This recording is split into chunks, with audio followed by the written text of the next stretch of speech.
السلام عليكم ورحمة الله وبركاته.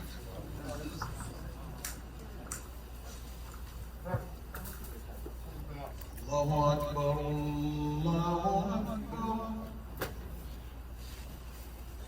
الله أكبر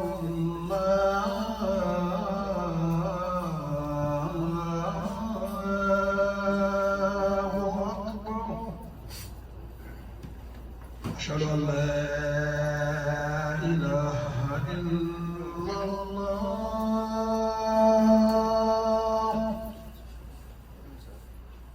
أشهد أن لا إله إلا الله. أشهد أن محمدا رسول الله.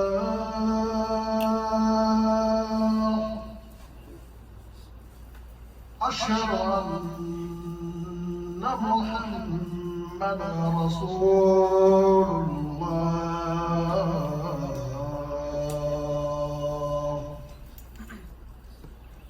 حي على الصلاة.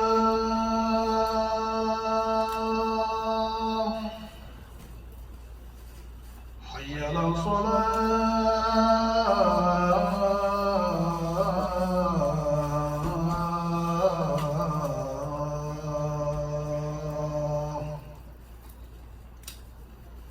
حي على الفلاح.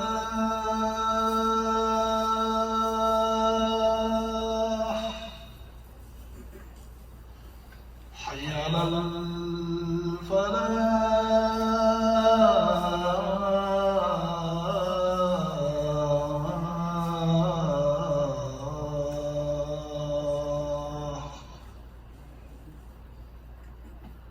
الله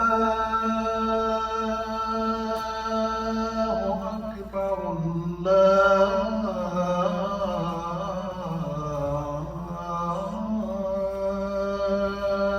أكبر. لا إله إلا الله.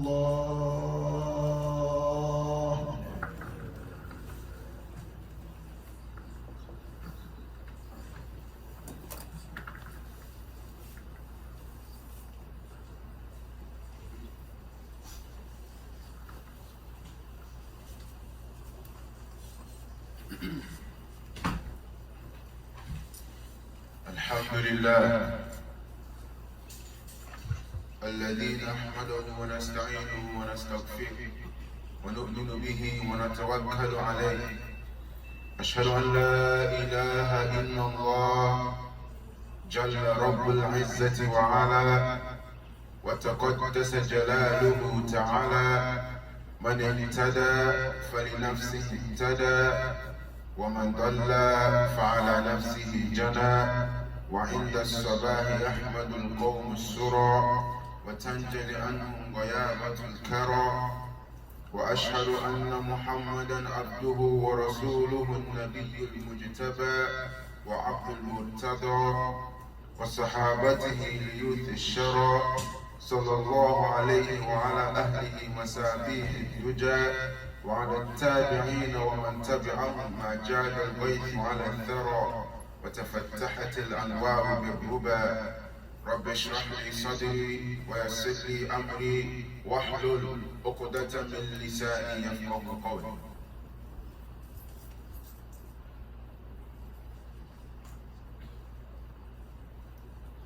وقال الله سبحانه وتعالى في كتابه الكريم بعد أعوذ بالله من الشيطان الرجيم: يا أيها الذين آمنوا اتقوا الله ولتنظر نفس ما قدمت لغد واتقوا الله إن الله خبير بما تعملون. ولا تكونوا كالذين نسوا الله فأنساهم أنفسهم أولئك هم الفاسقون. وقال رسول الله صلى الله عليه وسلم: أكثروا ذكر هذه اللذات، أو كما قال رسول الله. ونسأل الله أن يجعلنا من الذين آمنوا وعملوا الصالحات وتواصوا بالحق وتواصوا بالصبر. Alhamdulillah, we thank and we bear witness that there is no deity worthy of worship but Allah subhanahu wa ta'ala, and that Muhammad sallallahu alayhi wa sallam is final messenger. We pray for peace and salutations upon our beloved Prophet and upon his family, his companions, and those who will follow upon the path of righteousness until the day of Qiyamah. We thank and we show our gratitude to Allah subhanahu wa ta'ala for allowing us to live to see the last 10 days of Dhul Hijjah, and we pray that Allah allows us to witness Eid.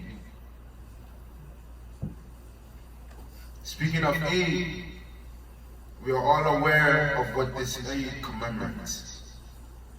We are all aware of the story of Prophet Ibrahim and his willingness to sacrifice his son for the sake of Allah. And from this, Allah teaches us the importance of sacrifice. My brothers and sisters, today we are here to ask the question, what are you willing to sacrifice? And as you know, once I stand on this minbar, once you see this face, by all means I have to mention the Muslim youth. So when we speak about sacrifice today, I want to bring up the Muslim youth. We claim that we are Muslims, but have you really paid attention to how the Prophet Muhammad sallallahu alaihi wasallam treated the Muslim youth? We claim to be people of Sunnah, but which Sunnah are we following? The one that is most convenient for us?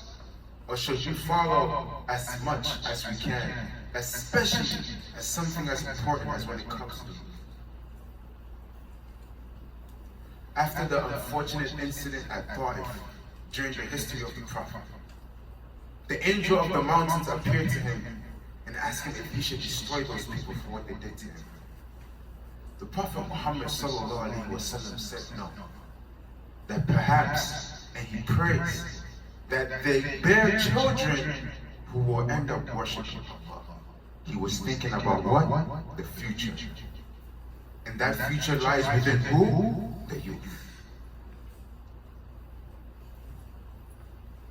Anas ibn Malik was sent to serve the Prophet since he was a little child.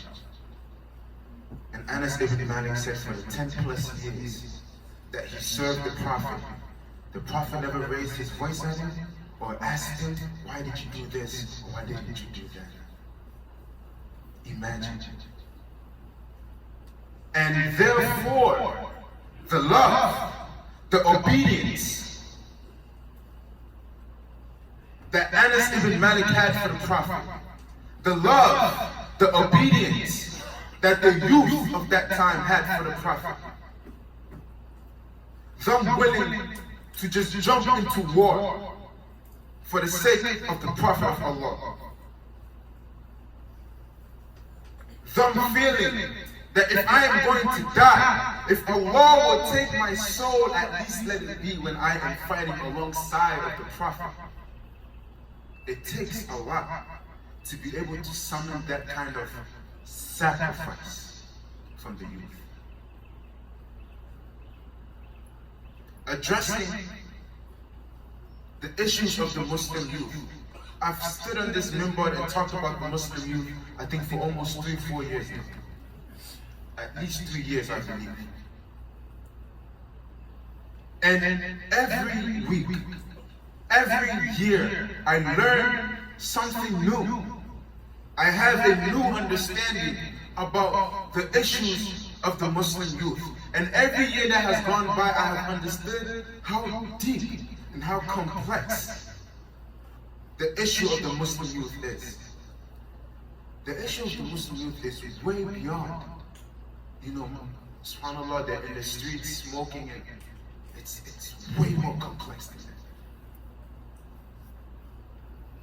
that. And the pandemic, I said this last time, really exposed how much progress we have done. Because, and I say this because it's very important we understand. If I'm going to stand on this minbar, I have to disregard feelings and speak truth. If I am not going to speak the truth, then I am not worthy of standing. Now, yes, it is important I be respectful. After all, I am standing in front of my fathers and my uncles. But part of that respect is me giving you the truth, the way you deserve. The pandemic exposed what we was really using the masajid for. We was not using the masajid to educate the children. We was using the masajid to babysit. The masajids became a babysitting service on the weekends because we was not really following up or really investing in what they were learning on the weekends. So when the pandemic closed the masajid, and then there was no longer going, that was when we saw what the state of the education of the Muslim youth really was. And it also exposed the reality of the relationship between the children and their parents.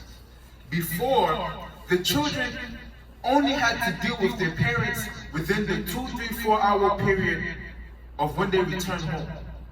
And these 4 hours before they go to sleep that they're at home, 2 to 3 of these hours is spent doing homework or staying in the room, avoiding being in the path of their parents. But now that the pandemic forced everyone to be home, the friction started. My students told me, whatever issues they had with their parents, now you multiply it about 100. Because they have no school to go to escape. They have no outside to go and escape, having to sit down with their parents. And this was a very bad sign. Over the years, we've spoken.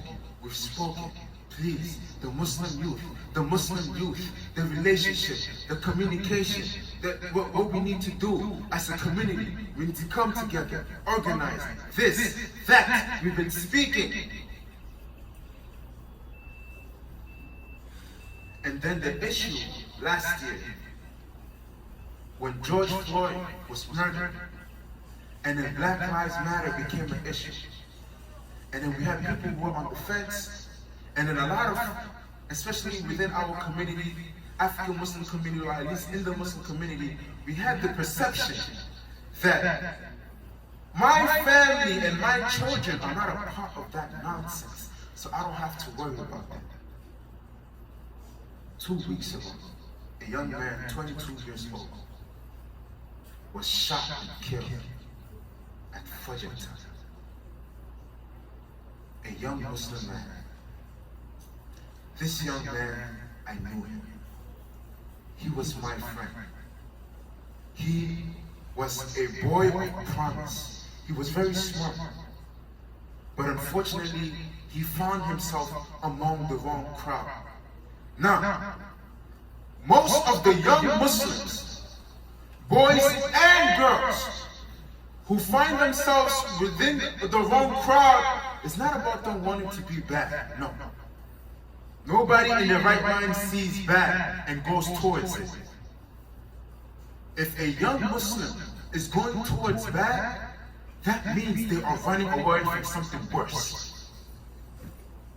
I repeat, if a young Muslim is moving towards bad behavior, it means they are running away from something worse. What could be worse than smoking weed and pulling your pants down and having to deal with the police and doing this and engaging in criminal behavior? What could be worse than that? Let me tell you what is worse than that in the mind of the youth. Having my own parents make me feel very bad. Having my own father, my own mother speak ill of me as if I am not their children. Being uncomfortable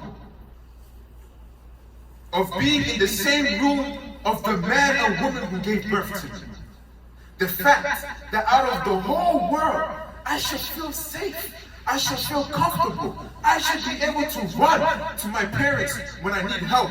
But these two people are the same people who give me the worst headache of my whole life. Therefore, to avoid that, I'm going to go to the streets. Because even though they're smoking, even though they're stealing, even though they're doing X, Y, Z, when I come up on the block and they post it like this, what's the first thing they say to me? Hey, yo, what's up, my brother? I feel like I'm one of them. They are what? Accepting me. I feel like my parents don't accept me. And this is the issue you're dealing with. Now let me tell you where it gets worse.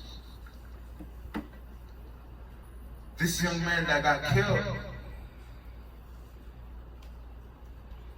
the block he was with were angry. So back and forth, some retaliation, then the same people came for his younger brother and shot him too. Now, alhamdulillah, the younger brother, by the way, was not a part of this. And this is the point I want to make. The younger brother attended Stony Brook, one of the best universities in New York. He was a boy that, what we considered a good boy. He goes to school, he minds his business, even then he was still not safe. Now, alhamdulillah, he survived. But the main reason why I'm bringing this up, a lot of us have this fantasy. We have this idea, since my son is not in the street smoking weed, then I am safe. You are absolutely wrong. The fact that you do not know what is going on in your child's head alone is dangerous. There are so many young kids, some of them even kuffar. Some of them have even memorized the Quran, mashallah, but you don't know the mindset, the depression, the problems that they are sitting down with. That when they come home and they say, Assalamu alaikum, Baba, Assalamu alaikum, Mom, and they put a smile in front of you, but when they close the door, when they go to sleep, when they go to school, you don't know what's really troubling in their heart. And that itself is an issue. Because this means my current situation is a situation that I don't like. And unfortunately, the youth are putting two and two together. Who is in charge of you?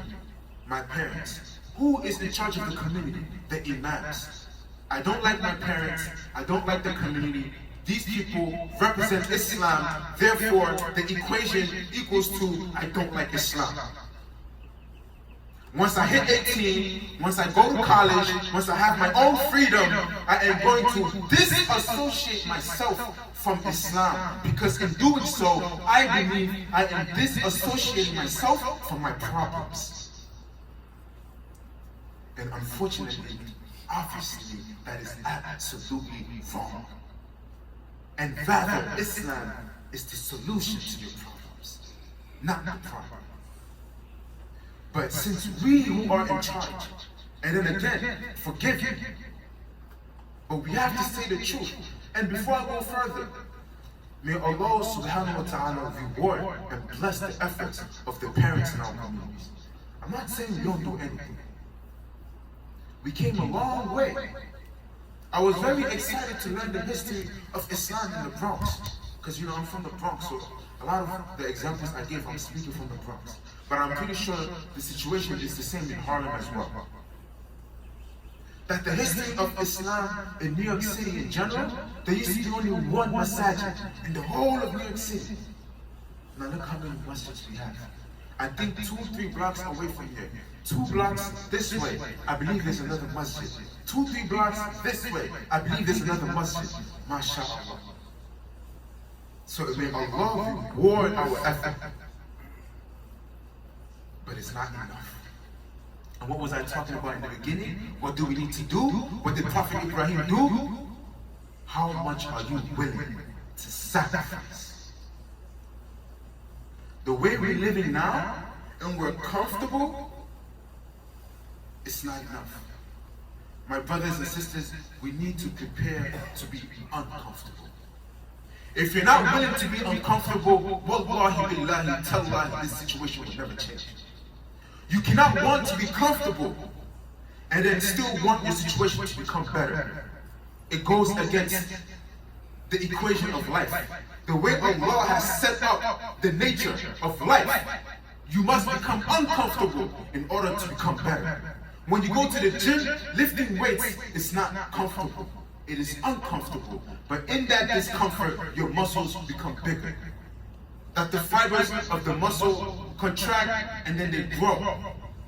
So in order for us to better our situation, especially with the Muslim youth, we need to be prepared to be uncomfortable. You need to be prepared to step out of your comfort zone. If you're not used to communicating with your children in a certain way, I'm sorry, but we need to. And we're running out of time. The young boys when I used to come here and I give a khutbah and I give an example, you know, some of my students that I teach, they used to be like this. I've seen them after the pandemic, now they're like this. Some of them are even taller than me. We're running out of time. Please, I beg you, as a young person who is seeing what's actually happening, I'm begging you, please, we're running out of time. It's very sad to see my own brothers and sisters in the streets doing what they do. Now here's the part you wasn't expecting. I'm very sad to see what my brothers and sisters are doing, not in the streets, but they're doing online. The new streets, the streets that we were so afraid of, is no longer on the streets. The actual streets is now online. Your child that you see and they wear hijab and they go to school, online is a different question. Some of my own students, I've seen what they are doing online. But because I don't want to scare them away from me, I keep my mouth quiet. But wallahi, it's very sad. They come to the masjid, mashallah, dressed perfectly. But once they go online, they are absolutely different people. And this is what I mean when I say, just because your child is not in the streets, does not mean that they are safe. I am seeing young Muslim boys and young Muslim girls, the way they speak about their parents. You would think that their parents are absolute criminals. And unfortunately, you as a parent, you're breaking your back, you go to work, you're putting food on the table, you're paying the rent, you're keeping the electricity on. What more do you want? Unfortunately, the game of raising children in America goes beyond just providing their physical needs. Because the same things you're providing for them, it is very easy for them to go and find on the streets. Notice how many of the clothes, especially if your child is around the age of 16, 17, 18, notice how many of the clothes they have that you didn't buy for them. It is very easy now, because of the opportunities that America presents and how the internet works, it is very easy for them to now attain certain things. So providing is no longer the norm. But unfortunately, the streets can buy me clothes, the streets can buy me food, but the streets cannot be there for me mentally the way I need them to be. And this is the situation we're dealing with. There's a new concept that is called children raising children. Meaning these young kids, when they're sad, they go online and they complain about their sadness to other children. And then these other children are giving them bad advice.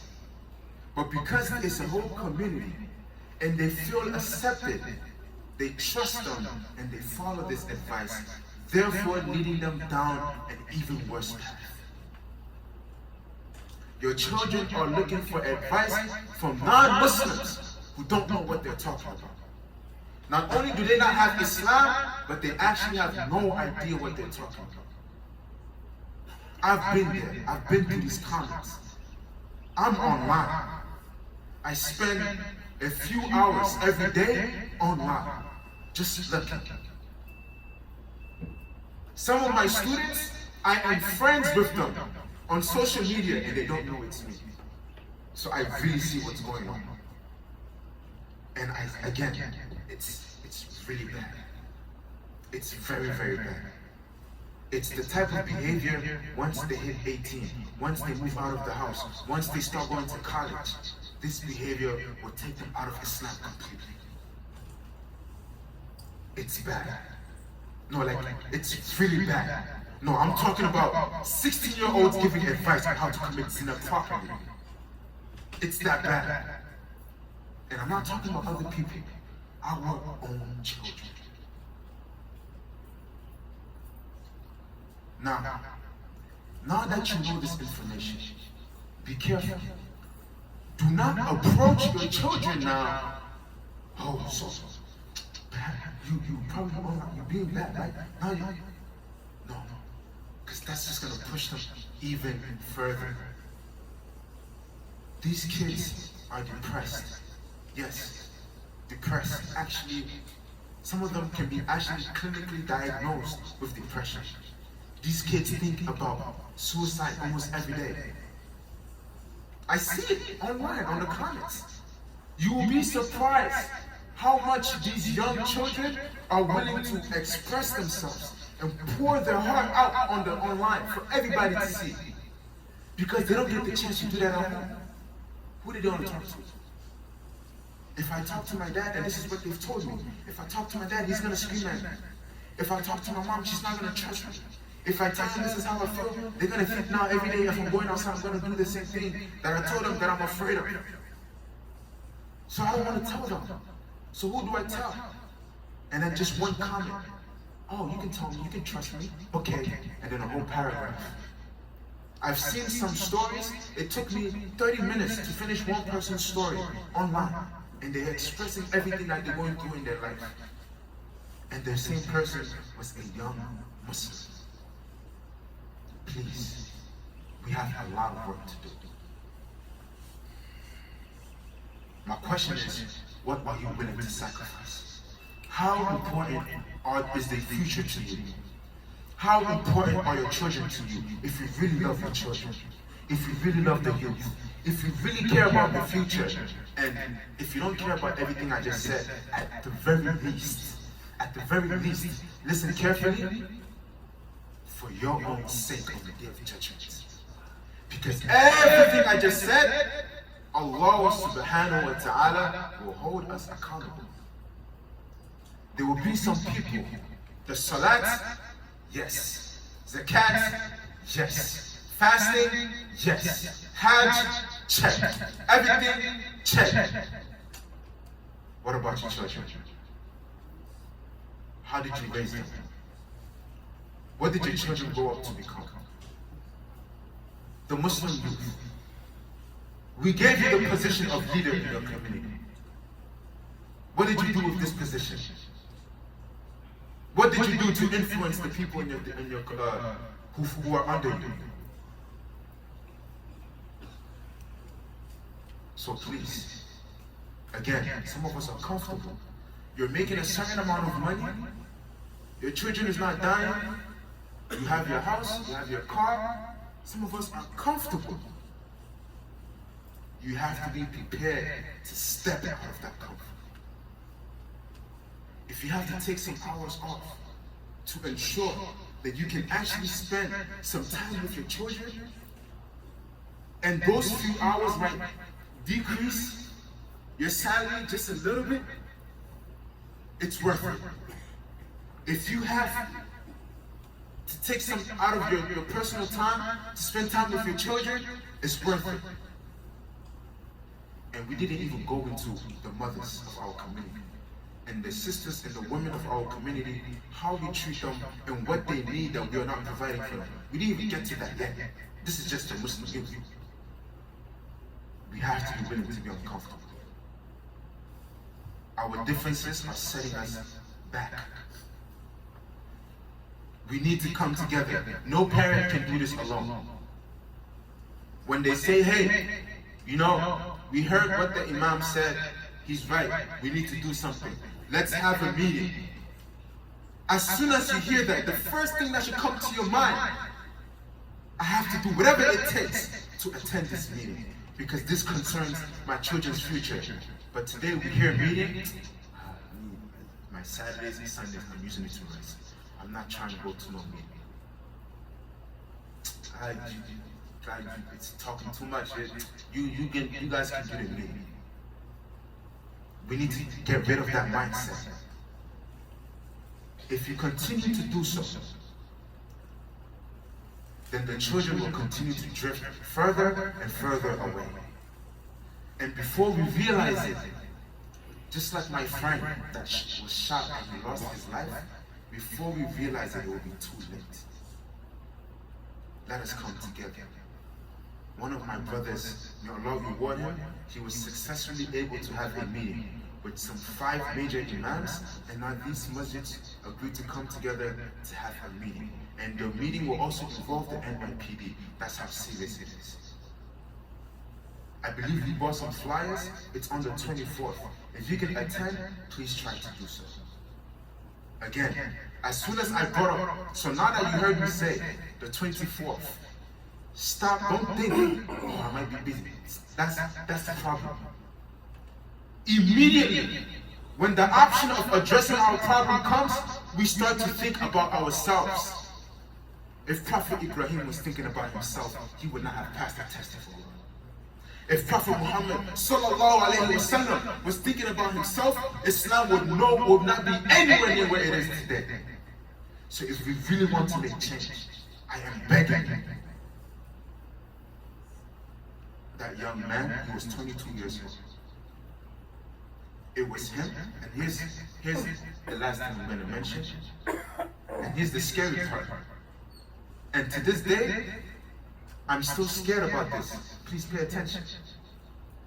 The place where the shooting occurred, where that young man died, is the same place that I passed to go to Fajr. There's a park, Fortuna Park in the Bronx. There's a shortcut. I go to that way to go to Fajr because it's way more faster and more convenient. That place is where the shooting occurred. For whatever reason, and alhamdulillah, Allah put it in my heart that morning to go to Fajr to a different masjid. And who knows, had I gone to the normal place I usually go to Fajr, and had I gone to that same place, who knows if I would be standing here to speak to you today. I can be next. Go home and look at your son, look at your daughter. They could be next. So please, again, for their sake, for our sake, we are begging, come together. Let us make change. Let us do something different before it's too late. ربنا آتنا في الدنيا حسنة وفي الآخرة حسنة وقنا عذاب النار.